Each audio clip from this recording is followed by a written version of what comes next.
കിടക്കുമ്പോൾ തെറ്റ് ചെയ്യാൻ ഒരുപാട് ആളുകൾ കിടക്കുന്നു. ഇത് കള്ളക്കേസ് കൊടുത്തു. എനിക്ക് ഏതോ ഒരു പെൺകുട്ടിക്ക് ഇൻസ്റ്റാഗ്രാം മെസ്സേജ് പറഞ്ഞുകൊണ്ട് ഉയർത്താൻ നടന്നു.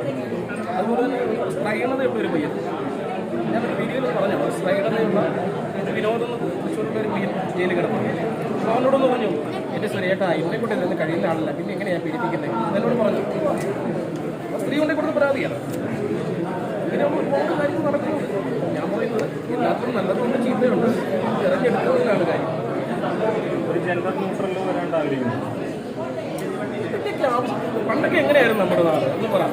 നമ്മളിപ്പോൾ ഈ നമ്മളല്ലേ ഇതെല്ലാം സംശയിച്ചു. പണ്ടും സ്ത്രീകളുണ്ടായിരുന്നു, അന്നും പുരുഷന്മാരുണ്ടായിരുന്നു, അന്ന് വേറെ തരത്തിലുള്ള പീഡനമുണ്ടായിരുന്നു, ഇന്ന് വേറെ തരത്തിലുള്ള പീഡനമാണ്. പീഡനങ്ങൾ നടന്നുകൊണ്ടിരിക്കുകയാണ്. പക്ഷേ നമ്മൾ പറയുന്ന പോലെ നിങ്ങളെ ഞാൻ യൂസ് ചെയ്യണമെന്ന് വിചാരിച്ചാൽ നിങ്ങളോട് വിചാരിച്ചാൽ യൂസ് ചെയ്യാൻ പറ്റുന്നു. ശരിയല്ലേ? നോ എന്ന് പറയാൻ ആധുനികമായിട്ട് നമുക്ക് വേണ്ട നമ്മുടെ കുടുംബമാണ്. കുടുംബത്തിൽ കുട്ടികളെ എങ്ങനെ പഠിപ്പിക്കുന്നു, നമ്മൾ അവരോട് നോ എന്ന് പറയാൻ ശീലിപ്പിക്കണം. പെൺകുട്ടികളാണ് പുരുഷന്മാരുടെ അമ്മമാർക്ക് പറഞ്ഞു കൊടുക്കാനോ.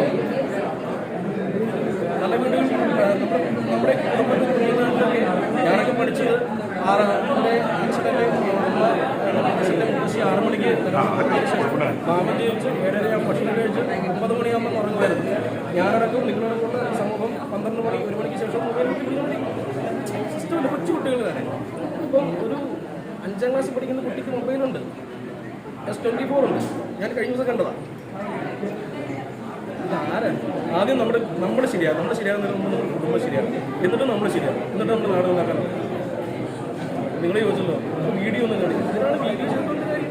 ഞാൻ പൈസ ഉണ്ടാക്കാൻ വേണ്ടി വീഡിയോ ചെയ്യുന്ന ഒരാളുമില്ല, എന്നിട്ട് പോകുന്നുമില്ല. അവിടെ എനിക്ക് ശരിയെന്ന് തോന്നുന്നത് നമ്മൾ ചെയ്യും. അങ്ങനെയൊക്കെ പോകുന്നുണ്ട്. ആദ്യമായിട്ടാണ് എൻ്റെ ഇങ്ങനത്തെ ഒരു നിൽക്കുന്നത്. അപ്പോൾ ഞാനിങ്ങനെ ഫംഗ്ഷനൊന്നും പോകാറില്ല. എങ്കിൽ വീട്ടിലിരിക്കും, വാർത്തയുടെ ഓഫീസിൽ പോകും, ഒക്കെ ആയിട്ട് നിൽക്കുന്നു.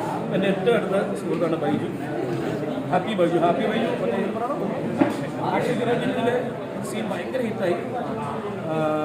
ബൈജുവിൻ്റെ മോള് ഈ സ്കിലാച്ചി